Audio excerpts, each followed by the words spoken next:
What's going on, everybody? Thanks for stopping by the channel. In this video, we are going to be discussing the crazy stock market numbers led mainly by a few major companies. As you guys all know, the big four: Amazon, Apple, Microsoft, and Google, all doing very, very well. But the rest of the S&P 500 and other stock indexes doing quite well too.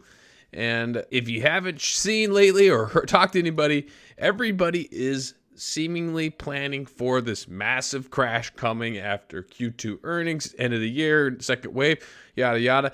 They are saying it's going to crash hard, and I have my opinions on whether or not it will actually crash. Sorry to disappoint with this thumbnail. I actually don't think it's going to crash. It will probably pull back a little bit, but if it were to crash, I do have some thoughts, and I think actually that it would be sooner than later, and I will get into that right now. Before I go too much further though, please make sure you do like this video. It really would help out a ton, and let me know what you think is going to happen here, guys. I am really curious. I'd love to interact with each one of you, so drop a comment, let me know. Crash, no crash, stay still. When you think it's going to crash, let's get into it. So Dow Jones is still down quite a lot, 29,000. Hit peaks, I think, around 30,000 at some point. And then you have the coronavirus dropping it all the way down to 18.5 here on the 23rd of March. Big jump up, hitting highs of 27.5, and now settling. Now you got the S&P 500 year to date, all-time highs in the mid 3.3s, almost 3.4 there. Big drops, same exact day, hit the bottom at 22. It's a pretty big pullback. And S&P 500, these major, big, larger cap stock companies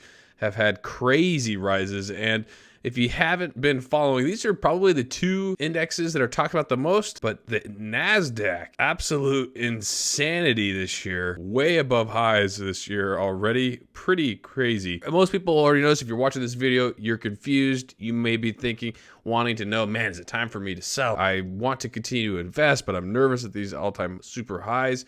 Or maybe you pulled out a long time ago and now you're hoping for it to crash so that you can get back in, or you've got shorts or longs. I don't know what. There's been so much information out there. Everybody's doing something interesting. Let's get into kind of what I'm thinking. I really would like to point you to some information here. And this is obviously why people are very, very afraid of the stock market crashing. One, obviously they think it's going to crash because it did for a short time go way, way, way down when COVID was at its peak in terms of the death rate. But since then, and since the reopening, we have had a steady rise in cases. You can see leading up into that massive, you guys all saw that March 23rd was the big dip. And then since then, it's pretty much been a rocket ship straight up. March 23rd, we had 10,000 cases, according to these numbers. And you can see just steady rise here. We're now in the, kind of popping around each day in the 20s, into the 30s, kind of dip down here into the teens, and then boom, as you guys have probably all paid attention, have been hearing and slammed down your throats over and over and over and over again, new record case numbers every single day, just about. Hitting a peak on the 17th of 75,000, dropped quite a bit yesterday. It's going to be interesting to see what happens tomorrow. I would imagine that cases would probably go up higher during the weekend, but you never know. Lots of debate around these numbers to begin with. You have lots of people who believe that the numbers are definitely fabricated, and lots of evidence that have come out showing that there's been some weird things, most of it anecdotal, so it's hard to judge. But if you just take these numbers for what they are, you say they're accurate, lots of cases. Let's take a look at the death count. So again, March 23rd was when it hit an all-time low. The deaths were growing, hitting kind of a peak in this worst day here. 2,700 we hit a high of, and we were kind of bouncing around in this, 1,000 to 2,000 range for quite a while, and we have been on a steady decline all the way through. So here you go again. June, so we hit 30,000 for the first time. June 19th. Where's June 19th? 682 deaths.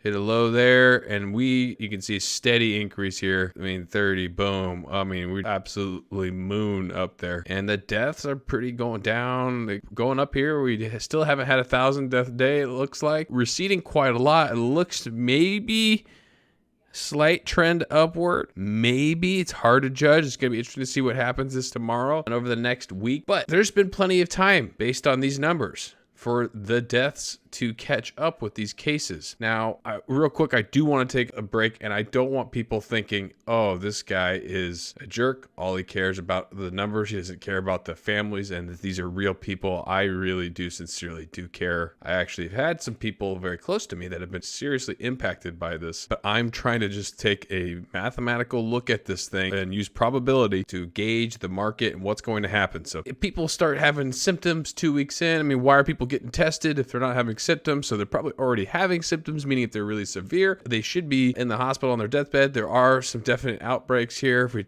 zoom out on this map, you can see the hotbeds, and there are definitely a ton in the East Coast, Florida, California, Texas, where you'd kind of expect a lot of the outbreaks. But a lot of these other areas too, I mean, there's not that much happening in terms of real serious cases. They're very minor cases, and there's been lots of interesting thoughts on this. But I do know that people are going in and they're getting tested whenever they can. So I really think that over this next week or two, if we don't start to see a steady increase in deaths, I don't think that the market is going to crash. I don't think that it won't pull back. I don't think that it won't reduce in some way, because the economy where it's currently at and what's happening, there's obviously a big gap in economic activity and the stock market, but there always is going to be one.